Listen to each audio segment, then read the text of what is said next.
Ladies and gentlemen, Experiences Living Abroad. Thanks again for joining us. I have the beautiful, I'm Unique Bella. Thanks for joining us.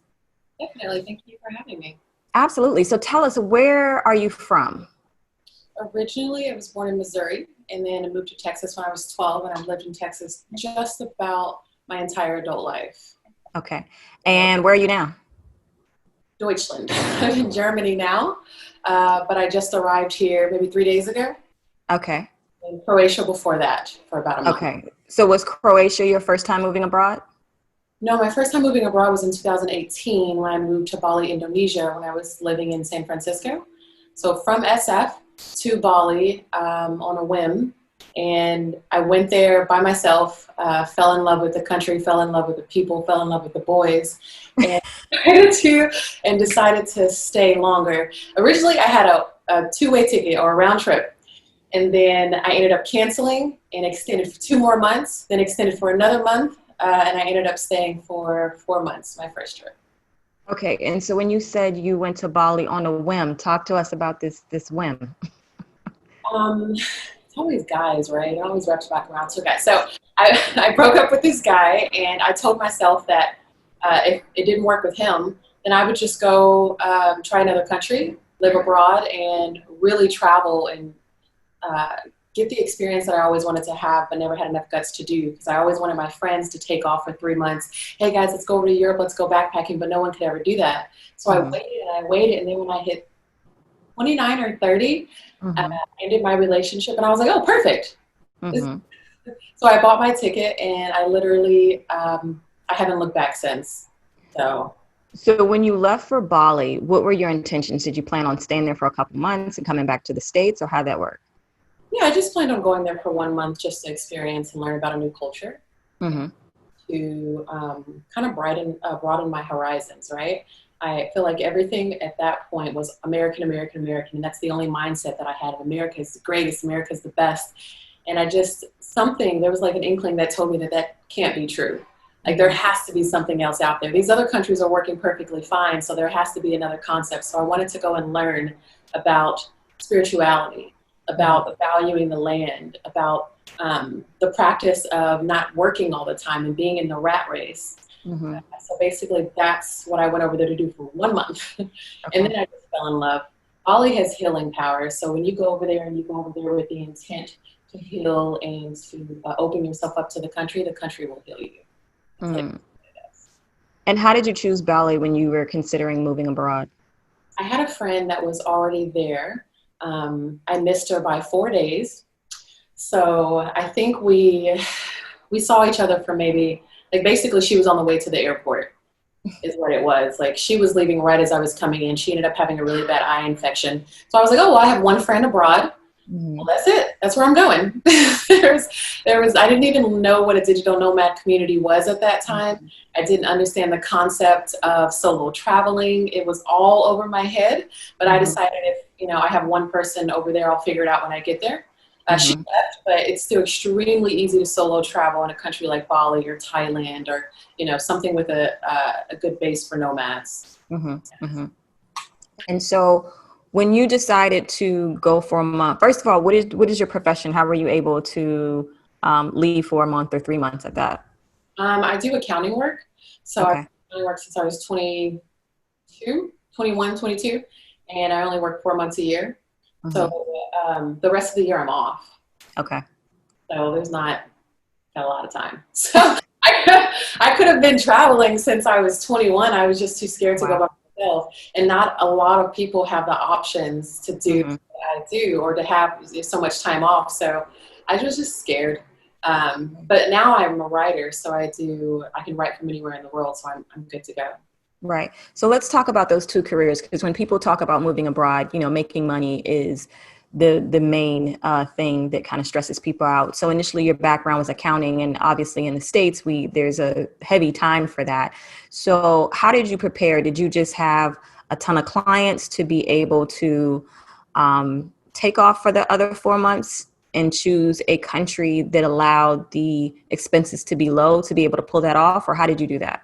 Well, since I've been doing it so long, my clientele base was pretty high, pretty Mm-hmm. large, and I didn't do the accounting work anymore. So I think it worked for me. So I would just, I mean, since I was 23, I made enough to survive for the entire year on my income from just those 4 months. So it was the same way when I started traveling. Like I don't actually perform the work anymore, but I do still make enough to where I'm okay for the rest of the year. But I get really bored. So I've tried 971 careers to figure out something else to do. I'm still looking just for something to kind of fall into. But yeah, I'm able to sustain just from that one company. And then all the other ones are just experiments. Right. So how did you transition into writing from accounting? I keep hearing I have a story to tell. I have a story to tell, and people want to understand how I got to the point in my life to where I am now. And like they want me to share my wisdom, I guess, on some of the experiences that I've had around the world and how it's changed my mindset. Because when I came back to America from living abroad, and last year I lived abroad for 9 months, I was a completely different person. I didn't understand the rat race. I didn't understand America's concept of love. Like, that's the perception of love to most people is what you wear, what you drive, how much money you got, and that's how they see you and value you. And I just wanted to share that that's not the only way to live. The concept of being an American, and yes, we are the best country in the world, but there's other standards of living, and there's other ways that that you can develop like a natural and healthy life without feeling like, oh, you need to keep up. You need to keep up with the Joneses. You need to do this. You need to do that. It's just not healthy. And for the fact that we're taught that and we're domesticated at such a young age, and people still think that that's the way it's supposed to be. Some people are woke. Don't get me wrong. They'll wake up in America and be like, no, this is all just an illusion. But I wanted to just share that with people and let them know, especially African American women. I want to let them know that the world that we live in over there is not the best world for us.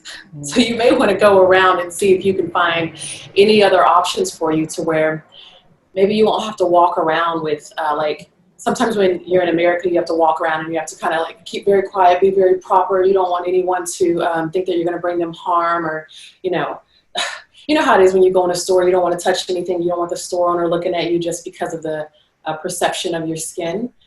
That does not exist everywhere. You don't have to have that mindset. The anxiety and the depression that comes from that, you do not have to have it everywhere. So I decided that I wanted to tell people there was another way out.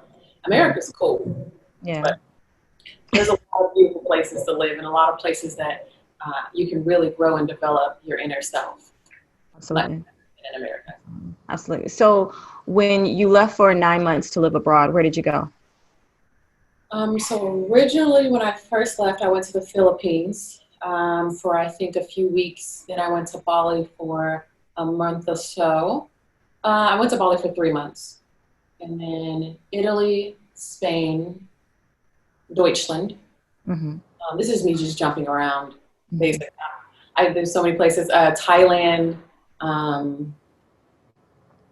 lot of places that year. And then I think I ended up Ibiza. The only place I didn't make it to that I wanted to go to was Greece and Portugal. But yeah, I just kind of jumped around that year. I was trying to visit as many communities as I could and as many digital nomad communities as I could to figure out if they were the community that I wanted to move to permanently. So I'm kind of still on that search for my home base. Right. And all the places that I visited are great. Croatia was interesting. What makes Croatia interesting? It's just not, it's like nowhere near on the list of top 100 digital nomad communities. I don't even think it is a digital nomad community. I could not find a co-working space like in the city to save my life. When you go to a lot of cafes, you have issue with plugs, you have issue with shoddy Wi-Fi. And then there wasn't really there's an expat community there, but there wasn't really a big digital nomad community like the networking events that I'm used to, the co-working space events, and, just really feeling embraced by a community, because that's what we're all looking for. We're all looking for a community, and I can't find that there. Okay. And is that what you look for when you're looking for a place to move abroad? That's basically my only qualification. Okay. It's a digital nomad community, and the people are kind, people are nice, crime rates, also the cost of living. And so because you moved to so many different countries throughout the years, how do you research where you're going to go, how you're going to find a place to stay, and what do you do during their time there? So I will always use Airbnb first, just to kind of get me settled, get me started. I love Airbnb. I've given them so much money over the years. I have to. And so I'll always go on Airbnb first. And then there's some websites that you can go on that are just for digital nomads. This is specifically for how I search. I go on the digital nomad sites and I check the cost of living, the weather. I check the crime rate. I check the traffic. Like if there's a lot of pollution, I don't want to deal with that either. And I think there's one site just called digitalnomad.com that I go to. Yeah. And then it has a really long list of like the top 100 digital nomad communities. And then there I start my research of figuring out which community is best, like inside the city for me to live in as like either living with the expats, the digital nomads, the locals, or like where I want to go. Tons of YouTube videos, which by the way, I've watched like almost all your YouTube videos at this point. I started researching about Portugal. Okay, thank you, because you have so much information on there. Thank you. I'm trying to pull it together, because when I was searching, I couldn't really find enough. So I thought there's like one other video on Portugal, like literally just explaining there's a lot of tourists, tourists coming in explaining, this is what you do if you're here for 2 weeks and blah, blah. But yours is, no, this is how you live coming from somewhere in this country. So it really did help. Which is, if I can get a visa, I'm going to move to Portugal. Well, they have started, and if anyone's watching this late, they have started the visas back up for the D7. So if people are interested in that, I would suggest go ahead and file your application. And depending on when you're watching this video, certain visas had stopped because of COVID, and now they're in the process of starting those back up. Because you stay in so many various countries, do you just always operate on a tourist visa? So far, yes. I did a social visa when I was in Indonesia.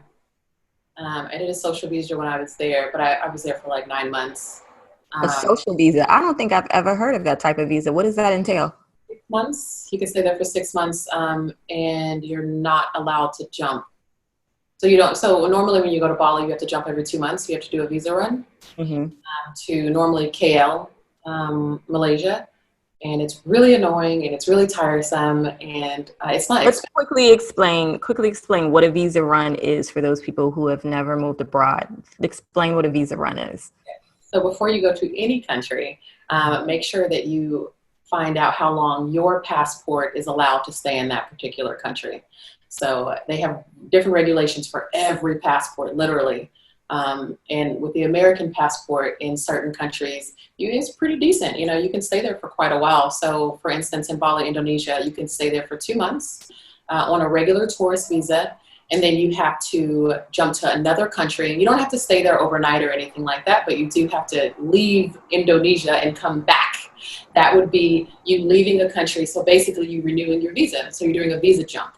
And that helps you to extend your time long. But there's so many different visa options. Always look into the visa options before you go to any country, because like they said, there may be other visas that you can get to where you're not having to do all that hassle. And you don't want to wait till the last minute, because visas can take a month or so to get. From Bali, you'll go to Malaysia and just hang out, get coffee, and then get back on the plane and go back to Bali. Okay, interesting. I've heard about the visa run. I luckily haven't had to be in a country to do that yet, but okay. You find tons of people that are on the flight doing the same thing. So we like have our purse and that's it. Like you can tell we're not staying in the country. We're just going there to grab a beer and then jump back on the plane and go back to our house. So when you have to do that run, typically how much does the ticket cost? Or should you have to plan that out ahead of time, or how does that work? It's pretty cheap. It's like $50 to $100. You can, to KL, I've done a lot of them for $80 round trip. Mm-hmm. And that's, and like you can go to Thailand as well. It's pretty cheap, but it's a longer flight. It's like 5 hours. Okay. And then Singapore, if you decide you want to jump from Bali to Singapore, I think they make you stay a few days because they want you to invest into their economy. They're quite smart. So they won't let you come in and leave. I think the regulation now is that you have to stay a night or two, Mm-hmm. money in their economy if you think you're just about to be jumped. Yeah, so that again just reiterates how important it is to kind of find out what that process is, because you will need to budget for the plane tickets, for coming back, and maybe if you're jumping to Singapore for some nights in a hotel. So, what are some? How do you feel moving abroad has changed your life? I feel like it's just opened my eyes to a different way of living. Like I don't, in America, I was developing anxiety and depression quite a lot towards the end of my living stint in America. And it was getting so bad that in public places, I could have like anxiety attacks, or I would have anxiety attacks, and Mm-hmm. really bad panic attack, and I couldn't figure out why and what was causing them until I left America and until I was in a different environment. And when I was in a different environment, there was no pressure. There Mm-hmm. was no pressure of success. There was no pressure of keeping up. There was no pressure of the Porsche. There was no pressure of, it just all was eliminated. And it was, no, we have a good life. Let's go surf. And then Mm-hmm. we'll go work for an hour or two. We make enough to live. We don't, I remember I was talking to a girl from Switzerland, and she was like, we work in America, we live to work. And where she comes from, they work to live. So they just work just enough to make sure they're living. And it's not, no, I need to reach this goal and this goal and this goal. So I think the biggest thing for me would be that it just took like a huge weight off my shoulder. Like my anxiety went away. I haven't had any anxiety or any panic attacks since I left the States. And this is when I was living in Southeast Asia. Europe's a little different in certain countries, but in Southeast Asia, it's just extremely chill. Mm-hmm. So I really feel like I was able to connect with my soul and my being more, because I wasn't worried about what I need to do, what's the next step. I kind of was just worried about how I feel. Mm-hmm. And how my environment is making me feel, and do I feel whole? Do I feel like I'm loving myself and giving myself what I need, instead of doing what the world is expecting me to do, because that's what we grow up in. That's how we're domesticated. So I've really been able to heal a lot. That's my biggest takeaway from traveling, is like learning to love myself properly with all that comes along with. No, I love it. And, we talk about how so many people have basically just trauma from, particularly, African Americans, just the trauma that has been going on in the States and racial issues that have been going on for years, and seem to show up every day on the social feed. And then you have to just deal with life like nothing has happened. So when you said you were experiencing like depression and anxiety, did you know at that moment that you had to leave America? No, I didn't know where the anxiety was coming from. I wasn't sure what was triggering it. So my anxiety, my depression came from my childhood and, my teenage years and blah, blah, blah. And then my anxiety came from the pressure that society put on me. And then also the pressure to conform to the American image, right? And the American image was never a black face. It was never me. Like I was never, it's quite mixed, but just in a whole, but like, the image of what like the American dream is to a lot of people is seen as like, white skin, blue eyes, blah, blah, blah. And so I always felt like some type of complex when I was out. I always felt like I was never enough. And that also goes back to like my childhood and like trauma coming from my childhood and entering my adult life and just never having time to heal from that. Because I'm just busy. I'm trying to, what's the next hustle? What's the next, how do we make bread? Like every song that you hear is literally, let's make money, let's do this. And it's just like, well, when do I get to take a step back? And when do I get to say, okay, enough with the rat race here. Let me check in with what's going on the inside. Let me check into why did I have that anxiety attack? Why did I have that panic attack when I was in Starbucks? What could have caused that? Let me link those together and try to figure out exactly what caused that so I can try to analyze it, heal it, and move on. Right. I don't want to be like this for the rest of my life. I definitely didn't know that it was the American culture itself that was causing my anxiety until I left and went to Bali, and it was a culture shock. I was really just woken up, and that's when I realized that, oh, okay, I see where my anxiety comes from. Because I was able to pinpoint my triggers a lot easier, because the world and in a whole in Bali moves a lot slower. Mm-hmm. You really have time to think and time to analyze, and just point blank time to heal. That's what Bali's about. After you finish your drinking stint. because it is a party place now. That's awesome. So what advice would you give those individuals who are considering moving abroad? Don't wait. Like, Mm. do not wait. It's unnecessary. It's never, and it will never be the perfect time. Mhm. So just go ahead and make the move. And even if it's just for 1 month, because you don't think you'll be able to survive with budget or whatever it may be, just do it for 1 month then. And allow the universe to kind of put pebbles in your way and to take you where you need to go. Because you really never know where you're supposed to go until you take that leap. You have to allow the universe to pull you in the direction that you need to go in order for you to actually make it to that spot. But if you never take the jump, which I know it's scary, everyone, it is. That's why I waited so long. But you got to make the move. And if you're scared because you don't want to be alone, then target a digital nomad community. Everyone is in a digital nomad community is alone. We're all alone, which means we're looking for friends and we're looking for people to connect with. And that just takes away so many fears of not having a community. Or even if you don't work online, that's perfectly fine. The community itself and the expats are still going to welcome you in. Right. It's what we do. Everyone is looking for a community. So just go. Yeah, and that's a good point. I think that's one of the mistakes I made when I went to Portugal. I didn't necessarily develop the community before I left. And then the first week I was there, like I was incredibly lonely. I cried the whole first week. And then I did meet two people, and one happened to be in Portugal for the summer. So she really helped me kind of get my footing and be like, okay, now I can venture out. And she introduced me to other communities. So that community is important, especially if you're leaving and you're leaving by yourself. So yes. Into a country and the language is English isn't, if your main language is English and it's not that, you're really going to feel lost from that concept as well. I mean, it's kind of nice though, because I don't know, if people are talking crap behind me, I'm like, huh? I have no clue. It's I have perfect. no idea. Yeah, just like, look, I'm in my zone, honey. But yeah, definitely appreciating a community and knowing that you got to find your community quite quickly. If not, it's going to take a toll on you. Absolutely. I totally agree. And with that, I want to thank you so much for taking time to speak with us and speak to our audience.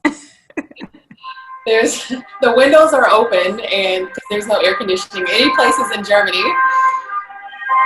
Wait, I do want to talk more about your leap to Germany.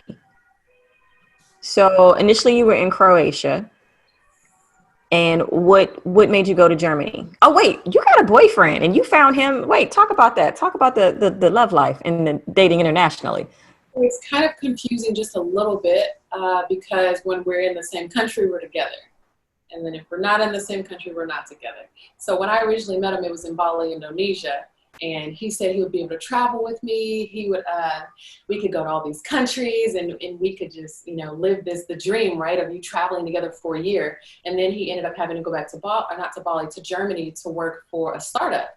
And so he was able to travel with me. And I was like, bruh, but I'm still out here though. Oh, like alone. And he was like, well, there's nothing I can do about it for the first year. So I've just been kind of traveling by myself, which is fine. But I don't do long distance either. Right.